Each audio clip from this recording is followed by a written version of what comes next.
अस्सलाम वालेकुम व्यूअर्स। हम स्टडी कर रहे हैं काइंड्स ऑफ वर्ब को। तो अभी हम काइंड्स ऑफ वर्ब में आगे डिस्कस करने जा रहे हैं रेगुलर एंड इर्रेगुलर वर्ब्स को कि ये क्या होते हैं। तो इस सिलसिले में ये पहला पार्ट है इस टॉपिक का भी। इसमें भी डिफरेंट पार्ट्स में ऑर्गेनाइज किया टॉपिक को। वैसे कंप्लीट टॉपिक भी आपको मिल जाएगा एक वीडियो की शक्ल में, कंप्लीट इंग्लिश कोर्स वाली जो प्लेलिस्ट है उसके अंदर जाके। जी, तो स्टार्ट करते हैं regular and irregular verbs. This category of verb includes all the verbs a verb can either be regular और इर्रेगुलर। जितने भी वर्ब्स हैं वो सारे के सारे इस कैटेगरी में इंक्लूड करते हैं। यानी कोई भी वर्ब है, किसी भी कैटेगरी का वर्ब है, या वो रेगुलर होगा या वो इर्रेगुलर होगा। जैसे कि हमने ट्रांसटिव एंड इनट्रांसटिव वर्ब में भी देखा था कि तमाम वर्ब्स जो है उस कैटेगरी में शामिल होते हैं। कोई भी वर्ब या ट्रांसटिव होगा या इनट्रांसटिव होगा। इसी तरह यहाँ पे भी ऐसे है, कोई भी वर्ब जो है वो या रेगुलर होगा या वो इर्रेगुलर होगा। तब इनमें डिफरेंस क्या है? बहुत सिंपल है। Regular verb a verb that adds D और ED to form its past tense and past participle is called as irregular verb. आपको पता है वर्ब की 3 फॉर्म्स होती है, बल्कि 4 होती हैं अगर आप उसमें प्रेजेंट पार्टिसिपल को भी शामिल कर लें या ईजी फॉर्म को भी शामिल कर लें, लेकिन बेसिकली 3 फॉर्म्स हैं। तो उसमें ऐसा वर्ब जो अपनी पास्ट फॉर्म को और पास्ट पार्टिसिपल को या दूसरे लफ्ज़ों में सेकंड या थर्ड फॉर्म को बनाने के लिए आखिर में डी और ईडी का इजाफा करते हैं, उन्हें हम रेगुलर वर्ब्स कहते हैं। यानी पहली फॉर्म से जब सेकंड फॉर्म यानी पास्ट टेंस जो है बनाना है तो उसके लिए वो सिर्फ डी लगाएंगे या ईडी लगाएंगे।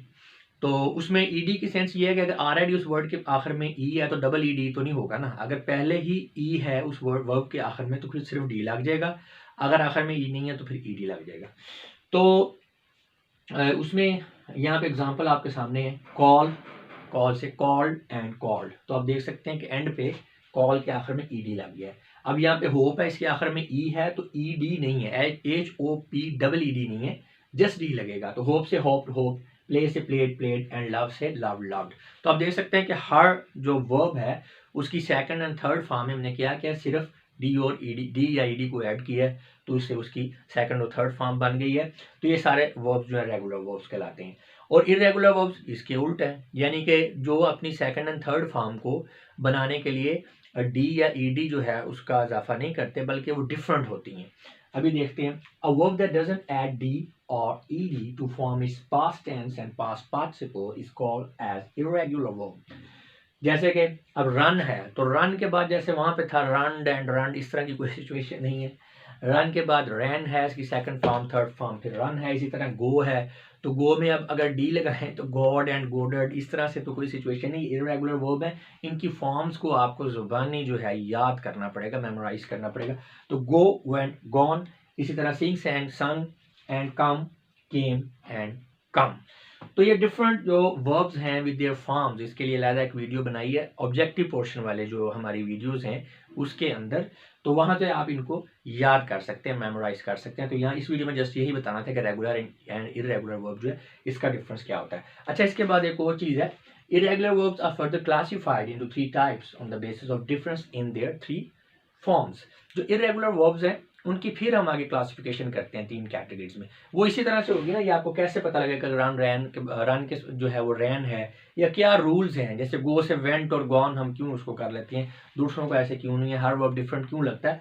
तो उसके लिए बेसिकली 3 कैटेगरीज हैं इर्रेगुलर वर्ब्स की, और वो किसकी बेस पे है? फॉर्म की बेस पे, यानी वो जो वर्ड फॉर्म है जो आपको नजर आ रही है उसकी बेस पे है।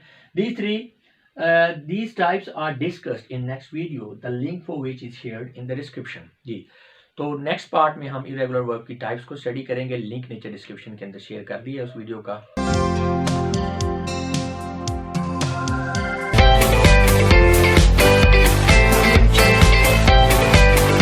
व्यूअर्स, हम स्टडी कर रहे हैं रेगुलर एंड इरेगुलर वर्ब के टॉपिक को।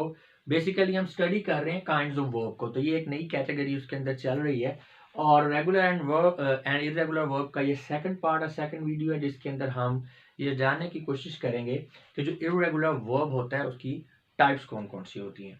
Irregular verbs are further classified into 3 types on the basis of difference in their 3 forms. Irregular verbs जो हैं ये 3 कैटेगरीज के अंदर हमने इनको क्लासीफाई किया हुआ है। और ये क्लासिफिकेशन किस चीज़ पे बेस कर रही है कि जो एक वर्ब की 3 फॉर्म्स होती हैं उसकी बेस पे, उनका जो डिफरेंस बन रहा है फॉर्म का, उसकी बेस के ऊपर हमने इनको क्लासीफाई किया है। Very simple, verbs having all the 3 forms same। Irregular verbs जिनकी तीनों की तीनों फॉर्म जो है सेम होती हैं। पहली कैटेगरी ये है, जैसे सेट है तो इसकी सेकंड एंड थर्ड फॉर्म भी सेट सेट, इसी तरह put put, hit hit hit, cut cut cut, तो ये पहली कैटेगरी होगी। अच्छा, अगर आपको इरेगुलर वर्ब्स का नहीं पता तो फिर इसके लिए पहला पार्ट देखें, पहले आपको पता होना चाहिए कि रेगुलर एंड इरेगुलर वर्ब का डिफरेंस क्या होता है।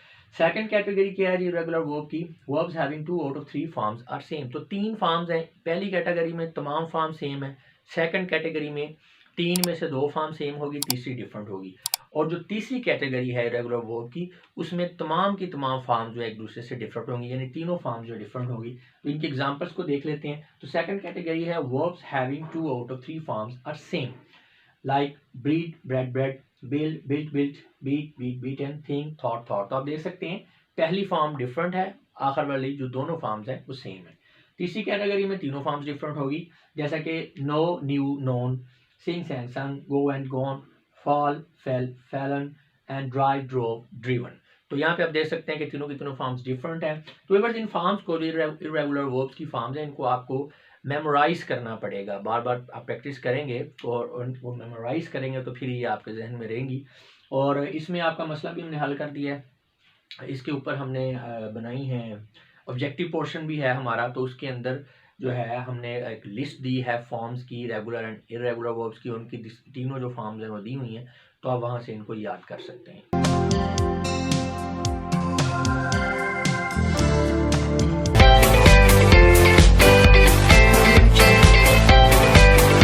व्यूअर्स, हम स्टडी कर रहे हैं रेगुलर एंड इरेगुलर वर्ब को। इनफैक्ट हम स्टडी कर रहे हैं वर्ब की डिफरेंट काइंड्स को, तो डेफिनेटली ये इसकी एक कैटेगरी है। और इस सिलसिले में भी हम थर्ड पार्ट है ये हमारी वीडियो का, रेगुलर एंड इरेगुलर वर्ब के टॉपिक पे। ये वीडियो आपको कंबाइंड फॉर्म में कंप्लीट इंग्लिश कोर्स का जो हमारी प्ले लिस्ट है उसके अंदर भी मिल जाएगी। टॉपिक को हमने डिफरेंट जो है शॉर्ट वीडियोस के अंदर इसको हमने ऑर्गेनाइज किया हुआ है, ताकि रैंडम जो लर्नर्स हैं उनका टाइम सेव हो, उनको पूरा जो टॉपिक ना देखना पड़े, जो चाहते हैं उनको मिल जाए। जी, तो अगर बात करें हम इरेगुलर वर्ब्स की, तो इससे पहले जो वीडियोस हैं इसी टॉपिक के ऊपर, उसके अंदर हमने देखा था कि डिफरेंस क्या होता है इरेगुलर एंड रेगुलर वर्ब्स का। उसके बाद फिर इरेगुलर की हमने देखा था कैटेगरीज को, जो फॉर्म के हवाले से थी, वो 3 थी। इसके अलावा ये चौथी एक कैटेगरी है, इसमें हम स्टडी करेंगे कि ऐसे इरेगुलर वर्ब्स को which having past participle form ending in en, यानी ऐसे आपके इरेगुलर वर्ब्स हैं जिनकी जो पास्ट पार्टिसिपल फॉर्म है या थर्ड फॉर्म जो है वो en पे एंड होती है। There are few words which have an alternative past participle form ending in en. This form is used on adjectively. जी, तो ये जो आपके वर्ब्स हैं, इरेगुलर वर्ब्स हैं, नॉर्मली इनकी जैसे इरेगुलर की कैटेगरीज हैं वैसे ही होती हैं, लेकिन अनकन्वेंशनली, यानी बाज़ औक़ात इनकी जो थर्ड फॉर्म है वो एंड करती है en के ऊपर। और इस तरह जब ये होता है तो ये सेंटेंस के अंदर एज एन वर्ब नहीं यूज़ होती, ये एडजेक्टिवली यूज़ होते हैं। ये एग्जांपल देखेंगे तो आपको सारी बात क्लियर हो जाएगी, शायद अभी थोड़ी सी कंफ्यूजन हो आपको। द वर्ब है जी हमारे पास सिंक, इसकी जो नॉर्मल फॉर्म्स हैं जैसे कि हमने पीछे पढ़ा है वो है सिंक सैंग संग, यानी जब आप इस वर्ब को एज एन वर्ब यूज़ कर रहे हैं सेंटेंस के अंदर तो फिर सिंक होगा या सैंक होगा या संक होगा। लेकिन जब हम इसी वर्ब को एज एन एडजेक्टिव यूज़ कर रहे हैं, एडजेक्टिव फॉर्म जो इसकी होगी सिंक संक एंड संकन, तो आपको ये डिफरेंस पता होना चाहिए कि ये इसकी एडजेक्टिव फॉर्म है या इसकी ये वर्बल फॉर्म है, यानी नॉर्मल फॉर्म है। इसी तरह ड्रिंक है, ड्रिंक में देखिए नॉर्मल फॉर्म है ड्रिंक ड्रैंक एंड ड्रंक, और जो इसकी एडजेक्टिव फॉर्म है वो ड्रिंक ड्रंक एंड ड्रंकन है। अभी हम इनको आपको सेंटेंसेस में यूज़ करके भी इसका कंपैरिजन भी करके दिखाएंगे, आपको अच्छी तरह से क्लियर हो जाएगा। आगे आगे जी verb strike, strike struck, struck है लेकिन इसकी एडजेक्टिव फॉर्म जो है स्ट्राइक स्ट्रक एंड स्ट्रिकन है। उसके बाद श्रिंक है, shrink shrank shrunk, adjective form जो है इसकी श्रिंक श्रंक एंड श्रंक है ना। तो आप देख सकते हैं तमाम में ये जो इसकी पास्ट पार्टिसिपल फॉर्म है उनके एंड पे en आ रहा है, और ये जहन में रखना है आपने कि ये एज एन एडजेक्टिव ही यूज होंगी। अच्छा, अब उसमें ये जस्ट आपको एग्जांपल के लिए बताया, इसका मतलब ये नहीं है कि 4 ही वर्ब्स ऐसे हैं, और भी बहुत सारे वर्ब्स जो हैं वो इस तरह से हो सकते हैं। अभी हम इनका थोड़ा कंपैरिजन करते हैं ताकि आपको अच्छी तरह से क्लियर हो जाए कि ये नॉर्मल फॉर्म के तौर पर कैसे यूज़ हो रही होती हैं सेंटेंस में, और एडजेक्टिवल यूज़ इनका किस तरह से है। Comparison of conventional and adjectival past participle forms of the verb. जी, इधर हमारा कन्वेंशनल यूज़ है और उधर हमारा एडजेक्टिवल यूज़ है, वर्ब आपका सेम ही है। अब the pipe has shrunken, pipe जो है वो सिकुड़ गया है। ही सा श्रंकन क्लॉथ। अब देखें ना, यहाँ पे श्रंक क्या है, एज एन वर्ब यूज हुआ है।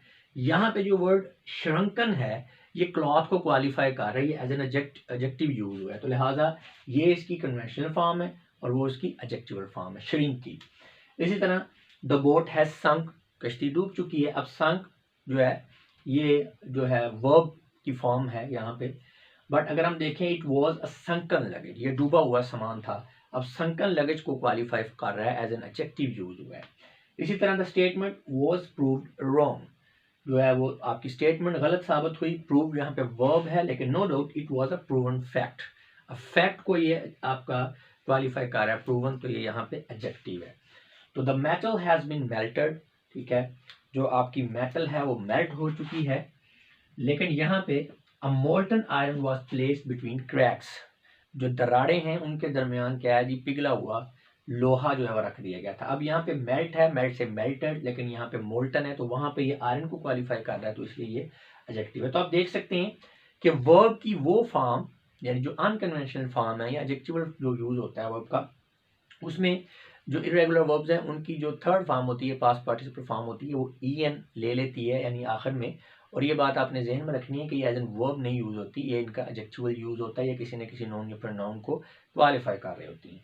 लेकिन ये हमारा टॉपिक है, ये नोट थोड़ा सा एक दफ़ा आप देख लें। A comprehensive list of all kinds of verb described above along with their respective verb forms are presented in the vocabulary portion of this complete English course, the link for which is shared in the description below।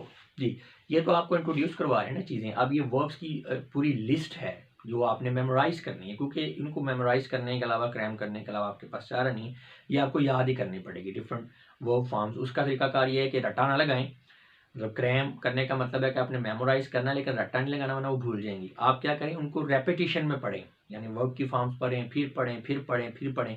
Daily basis पे आप अपना target रख लेंगे, आज मैंने 20 पढ़नी है, 50 पढ़नी है, 100 पढ़नी, तो उसको पढ़ते रहेंगे बार बार, और फिर डिफरेंट सेंटेंसेस के अंदर उनका यूज़ देखें तो ये आपको याद हो जाएंगी।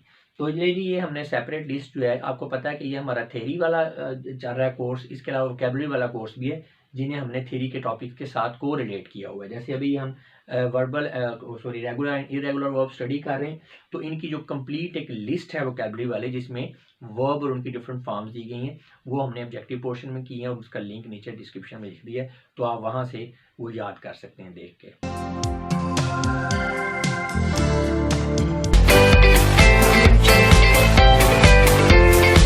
व्यूअर्स, हम स्टडी कर रहे हैं रेगुलर एंड इरेगुलर वर्ब के टॉपिक को, और इस सिलसिले में हमारी 4th वीडियो है, जिसमें हम दो नए concept strong verb and weak verb को जानने की कोशिश करेंगे कि ये क्या होते हैं। तो चलें जी, स्टार्ट करते हैं।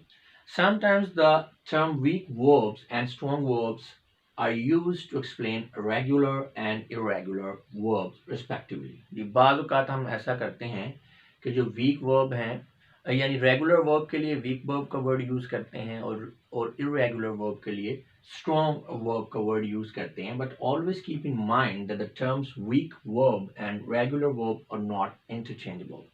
जी, तो ऐसा नहीं है कि आप कहेंगे कि तमाम रेगुलर वर्ब्स वीक वर्ब्स हैं और तमाम वीक वर्ब्स जो हैं वो रेगुलर वर्ब्स हैं, यानी ये इंटरचेंजेबल नहीं है। This is because all regular verbs are weak verbs, but not all weak verbs are regular। अच्छा, अब ऐसा क्यों है कि ये इंटरचेंजेबल नहीं है?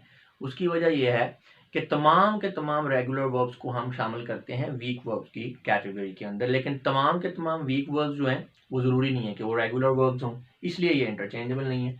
Some of the weak verbs have undergone various sound changes। अच्छा, वीक वर्ब्स जो हैं ये कुछ साउंड चेंजेस इनके अंदर आते हैं। While strong verbs are not generally known as irregular verbs। On the contrary आप कह सकते हैं कि जो हमारे जो strong verbs हैं उन्हें हम generally irregular verbs ही कहते हैं। A detailed account of these two types of verbs is given below, which will help you to see the difference between these categories। तो ये थोड़ी डिटेल बताई गई है G strong and week verbs के बारे में, तो आप इसको ज़रा देखेंगे तो क्लियर हो जाएगा कि क्या है जी ये कॉन्सेप्ट।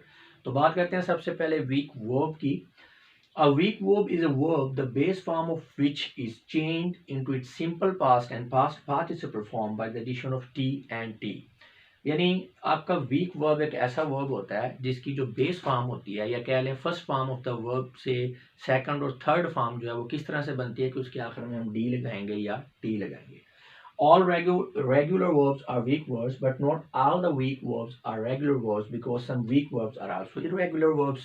अब जब हम इसको देखते हैं तो आपको पता है रेगुलर वर्ब में भी यही कुछ होता है कि आखिर में डी या ईडी लग रहा होता है। तो इसलिए आज से हम कहेंगे कि तमाम के तमाम जो हैं वो रेगुलर वर्ब्स वो वीक वर्ब्स हैं इस डेफिनेशन की बेस पे।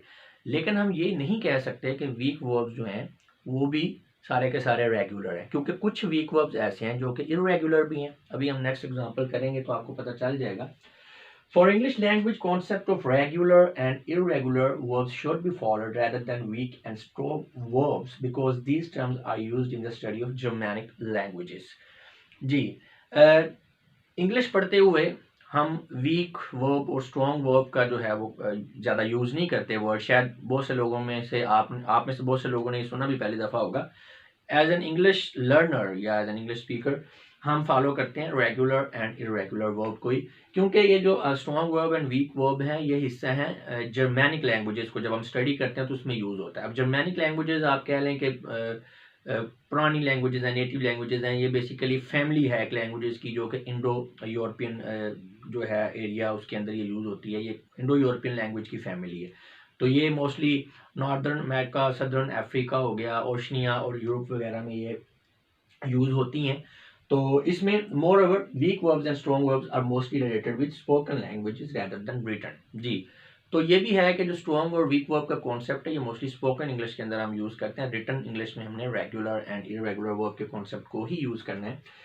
Next is before discussing the weak verb and strong verb in detail, we must also learn the concept of ineffective verbs। जी, हम बात कर रहे हैं strong verb और weak verb की, तो इसमें एक और concept निकलता है ineffective verb। उसके बारे में भी हमें पता होना चाहिए। जब हम उसको समझेंगे तो इस ये जो हमारा concept है strong verb और weak verb वाला, इसमें भी ज़्यादा clarity आ जाएगी, which is explained in the next video, the link for which is shared in the description। Of course, अब ये ineffective verb के ऊपर next एक वीडियो बनाई गई है सेपरेट, लिंक उसका डिस्क्रिप्शन में मौजूद है। वैसे ये रेगुलर एंड इरेगुलर वर्ब का पूरा टॉपिक भी एक वीडियो की शक्ल में आपको कंप्लीट इंग्लिश कोर्स की प्लेलिस्ट में मिल जाएगा। जी, तो एग्जांपल्स ऑफ वीक वर्ब्स। अब ये वीक वर्ब है, ये इसकी सेकंड फॉर्म है, थर्ड फॉर्म है, सिंपल पास्ट, पास्ट पार्टिसिपल, और आगे कमेंट दिया गया है कि ये रेगुलर वर्ब है या इरेगुलर वर्ब है। अब क्रीप से क्रेप्ट, क्रेप्ट तो डेफिनेटली इरेगुलर वर्ब है। प्ले से played, played.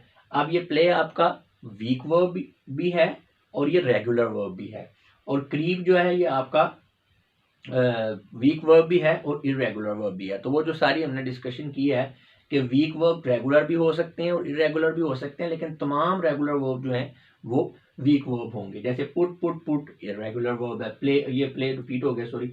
Love, love, love. अब ये लव जो है ये वीक वर्ब भी है और ये आपका रेगुलर वर्ब भी है। अगर हम कंक्लूड करें सारी डिस्कशन को, from the above discussion, we may finally conclude that a regular verb is a type of weak verb, but the term regular verb and weak verb are not synonymous। यानी कि ये same नहीं है। यही वही बात जो हमने की है कि तमाम रेगुलर वर्ब्स जो हैं ये वीक वर्ब्स हैं, लेकिन तमाम वीक वर्ब्स जो हैं वो रेगुलर वर्ब्स नहीं है। In the same way the terms irregular verb and strong verb are not synonymous. यानी जो आपका स्ट्रॉन्ग वर्ब और इरेगुलर वर्ब्स हैं उनको भी आप सिनोनिमस नहीं कह सकते कि ये same he. However, be an English learner, we must focus on the terms regular and irregular verbs rather than weak and strong verb because these terms are specified in Germanic languages। जो बात हमने पहले की है वही है, उसमें कोई नई बात नहीं। जस्ट क्योंकि कंक्लूड कर रहे हैं बात को, टॉपिक को, डिस्कशन को, तो इसलिए ये रिपीट हो रही है। The purpose of all above discussion was to just familiarize the students with these terms। जी, ये बात है कि ये एक्चुअली ये स्ट्रॉन्ग वर्क और वीक वर्क हम ये वीडियो इसलिए बनाई है ताकि आपको पता हो, जस्ट आपको फेमिलियराइज करना है। इसमें कोई आप परेशान होने वाली बात नहीं है अगर आपको प्रॉपर अभी भी समझ नहीं आ रही कि ये क्या है। जस्ट ये आपको हमने फेमिलियराइज करना है, क्योंकि कहीं पे ये लिखा हुआ या आ जाए तो आप परेशान हो कि ये पता नहीं क्या बुला है।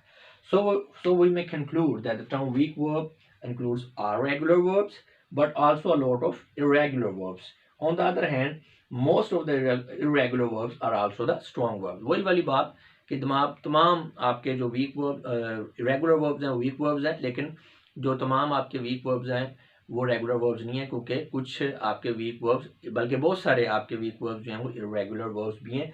और दूसरी साइड पे ये है कि जो तमाम के तमाम, या कह लें मोस्ट, तमाम तो नहीं, most of the irregular verbs जो हैं उन्हें भी हम शामिल करते हैं स्ट्रॉन्ग वर्ब्स की कैटेगरी में। नेक्स्ट आ जाता है जी क्लासिफिकेशन ऑफ वीक वर्ब, जिसको देखेंगे हम अगली वीडियो में, और लिंक भी डिस्क्रिप्शन के अंदर शेयर कर दिया गया है।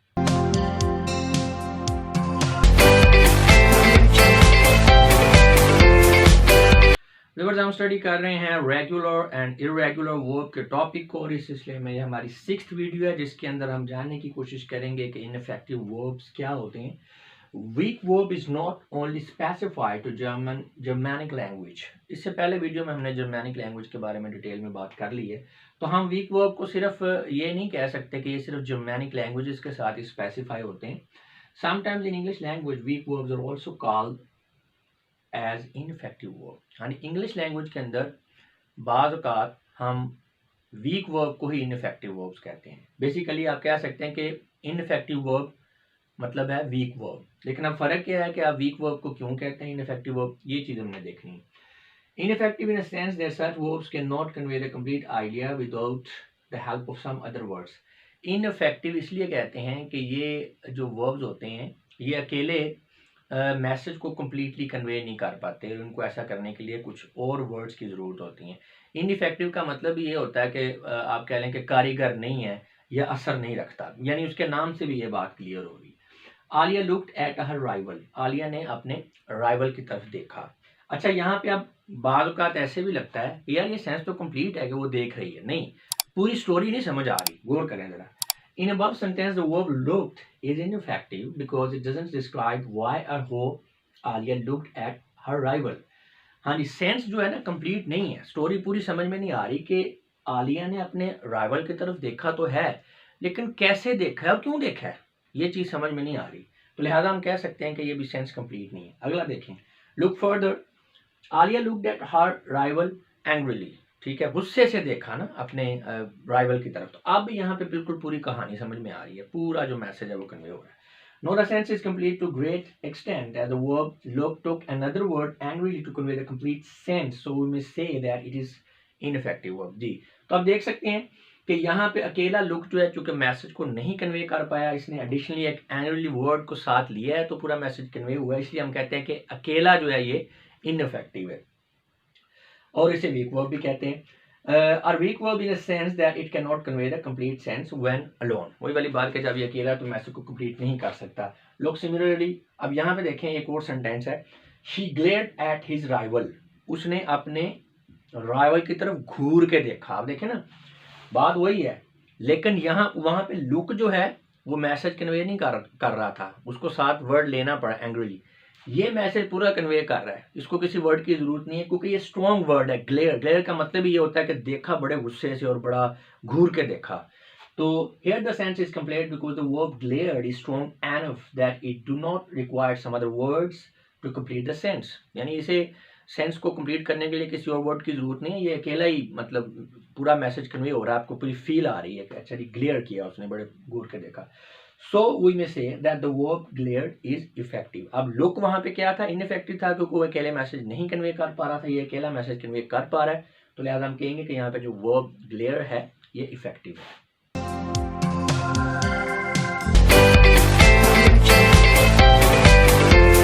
व्यूअर्स, हम स्टडी कर रहे हैं रेगुलर एंड इरेगुलर वर्ब के टॉपिक, और इस सिलसिले में ये हमारी 7th वीडियो है, जिसके अंदर हम जो वीक वर्ब है उसकी क्लासिफिकेशन को समझने की कोशिश करेंगे।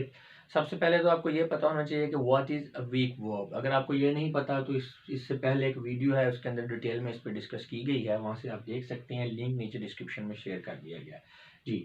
No we shall discuss the classification of weak verbs on the basis of 3 verb forms. ये जो हम क्लासिफिकेशन पढ़ रहे हैं वीक वर्ब्स की, ये जो वर्ब की फॉर्म्स होती हैं, जैसे past form and past participle form, 3 form होती है, जैसे आप first form, second form and third form भी कहते हैं, उसकी बेस पे हमने क्लासिफिकेशन की है। The weak verbs are divided into 4 categories in this respect. हाँ जी, तो इस लिहाज से जो वीक वर्ब है उसको 4 कैटेगरीज में हमने डिवाइड किया। तो सबसे पहले है some weak words take D ed or tn into form simple past and past participle form without a change of vowel sounds। कुछ हमारी जो वीक वर्ब्स हैं वो अपनी जो बेस फॉर्म है उससे पास्ट फॉर्म और पास्ट पार्टिसिपल फॉर्म बनाने के लिए आखिर में डी ईडी या टी का इजाफा करते हैं, और इसके साथ वो वोवल जो साउंड है उसको भी चेंज नहीं करते हैं। जैसा कि move, moved, moved, hate, hated, hated and love, love, love.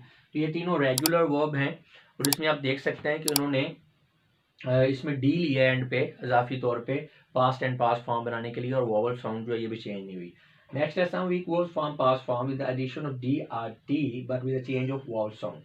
Next जो कैटेगरी है वीक वर्ब्स की, उसमें भी यही है कि जो आपकी past and past participle form है वो आखिर में टी लेती है या डी लेती है एंड पे, लेकिन उसमें वोवल साउंड आपका चेंज हो जाता है। जैसे कि पहले में वोवल साउंड चेंज नहीं हुआ, यहाँ पे वोवल साउंड चेंज होगा। देखें जरा एग्जांपल में, जैसे कीप है तो कीप से केप्ट, केप्ट, टेल से टोल्ड, टोल्ड। ये दोनों इरेगुलर वर्ब हैं। उसके बाद जो तीसरी कैटेगरी है, these weak verbs take d or t any to form past forms but with a shortened vowel sound।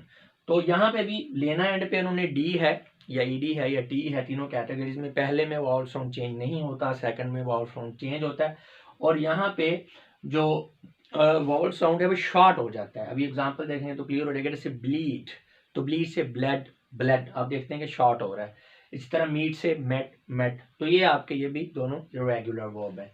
अच्छा, दीज वीक वर्ब्स जो चौथी कैटेगरी है, these weak verbs have base and past forms identical to each other. हाँ जी, ये एक ऐसी category है जिसमें तमाम वर्ब फॉर्म सिमिलर होती हैं, यानी बेस फॉर्म भी वैसे ही है और पास्ट फॉर्म भी वैसे ही है।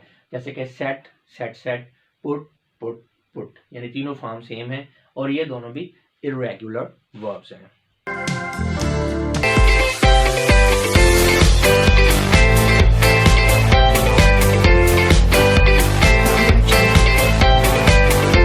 व्यूअर्स, हम स्टडी कर रहे हैं रेगुलर एंड इरेगुलर वर्ब के टॉपिक, और इस सिलसिले में ये हमारी 8th वीडियो है जिसके अंदर हम एक प्रैक्टिस एक्सरसाइज को सॉल्व करेंगे।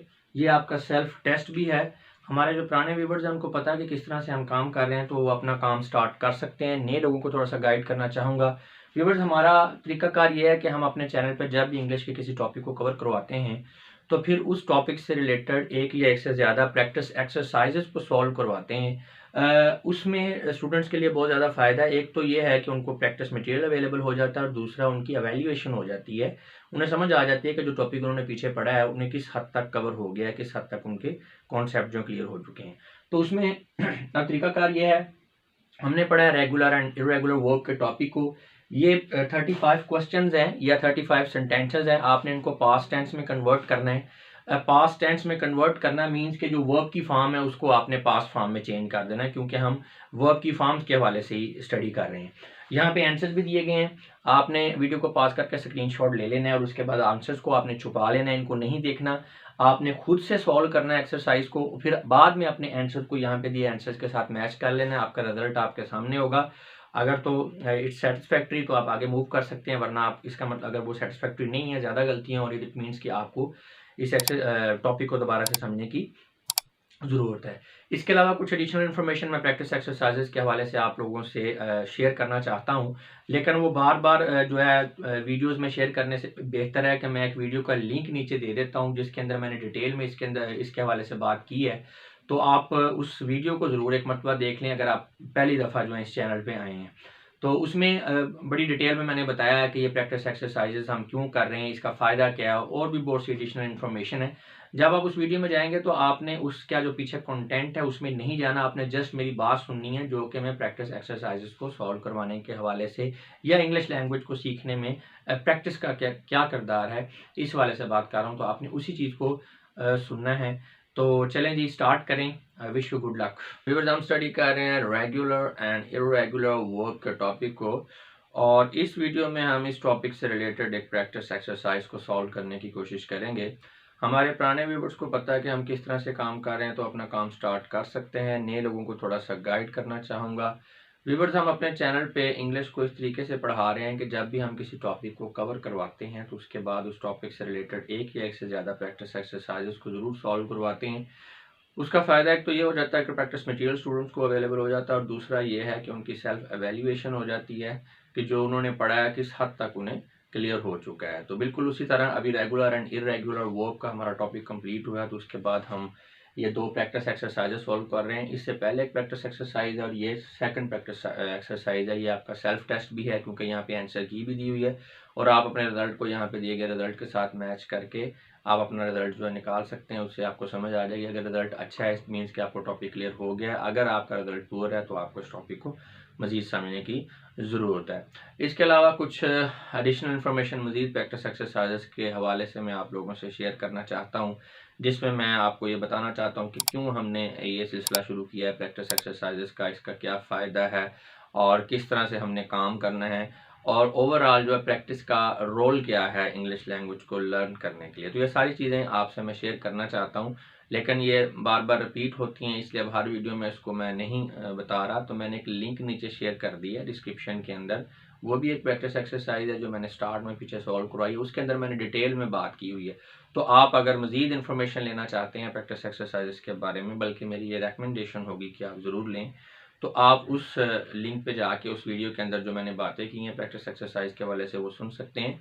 और उसमें आपने कंटेंट में नहीं जाना, यानी पीछे बोर्ड पे जो मटेरियल है उसमें नहीं जाना, जस्ट आपने मेरी बातें सुननी है कि मैं प्रैक्टिस एक्सरसाइजेस के हवाले से क्या बात कर रहा हूँ। अब आते हैं हम इस एक्सरसाइज की तरफ। व्यूअर, इसमें यह है कि 110 जो है क्वेश्चन हैं वो हम सॉल्व करेंगे। तो उसमें सिंपल है, क्योंकि हमने वर्ब की फॉर्म्स को आइडेंटिफाई करना है कि कौन सी वर्ब की फॉर्म जो है यहाँ पे सूटेबल होगी और वो क्या होगी। तो उसमें अब 2-3 चीज़ें जो हैं वो आपको पहले उनका कॉन्सेप्ट क्लियर होना चाहिए इस एक्सरसाइज से पहले। तो ये मैंने नोट्स के अंदर उसको मेंशन कर दिया, यानी कि आपको पहली बात है ये पता होना चाहिए कि रेगुलर एंड इरेगुलर वर्ब क्या होता है। इसके अलावा आपको ये पता होना चाहिए कि फॉर्म की वर्ब्स आपको याद होनी चाहिए। तो ये फॉर्म की जो है डिफरेंट वर्ब्स की जो फॉर्म जो हैं और ये जो रेगुलर एंड इरेगुलर वर्ब हैं, ये टॉपिक्स मैंने पहले पढ़ा दिए हैं, तो उनके लिंक्स नीचे डिस्क्रिप्शन में शेयर कर दिए हैं। अगर आपको ये टॉपिक्स नहीं क्लियर तो पहले आप उन टॉपिक्स को समझें, फिर आप इस एक्सरसाइज की तरफ आएँ। 110 हमारे ये क्वेश्चंस हैं। तो चूंकि यहाँ अभी 37 क्वेश्चन है, इसलिए मैं बोर्ड के आगे से हट जाऊंगा। आप इसका स्क्रीनशॉट लेंगे और उसके बाद फिर ये स्लाइड चेंज होती रहेगी, 3-4 दफ़ा ये स्लाइड चेंज होगी। 110 क्वेश्चन हैं।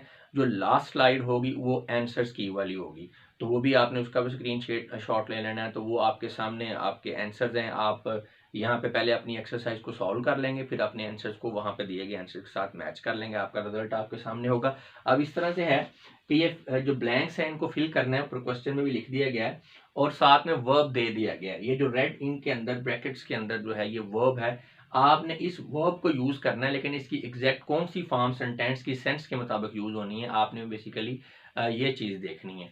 तो यहाँ से आप वर्ब उठाएंगे और उसकी करेक्ट फॉर्म से आप जो है वो ब्लैंक्स को फिल कर देंगे। एंड पे जो आखिरी स्लाइड में आंसर्स किया उसके साथ आप चेक कर लेंगे कि आपका आंसर ठीक है या गलत है। और उसमें ये भी बता दूं कि एक सेंटेंस के अंदर जो है एक से ज्यादा ब्लैंक्स हो सकती हैं, तो वर्ब आपका सेम ही यूज होगा, लेकिन वो डिफरेंट ब्लैंक्स हैं। तो आपने वहां पे वर्ब की फॉर्म कौन सी यूज करनी है ये आपने कंटेक्स्ट से ही देखना है, सेंस से ही देखना है। इस तरह से भी हो सकता है कि वर्ब एक ही है, लेकिन एक ही सेंटेंस के अंदर उसकी दो डिफरेंट फॉर्म यूज होगी, दो डिफरेंट ब्लैंक्स के अंदर। तो मैं उम्मीद करता हूँ कि आपको इस बात जो तरीकाकार इसकी समझ आ गई होगी। अब मैं आप लोगों से इजाज़त चाहूँगा, स्क्रीन से आगे से मैं हट रहा हूँ। आप इसका स्क्रीनशॉट भी लें और इसके फ़ौरन बाद जो है वो 3-4 स्लाइड्स जो हैं वो चेंज हो जाएंगी, उनका भी आप स्क्रीनशॉट ले लें।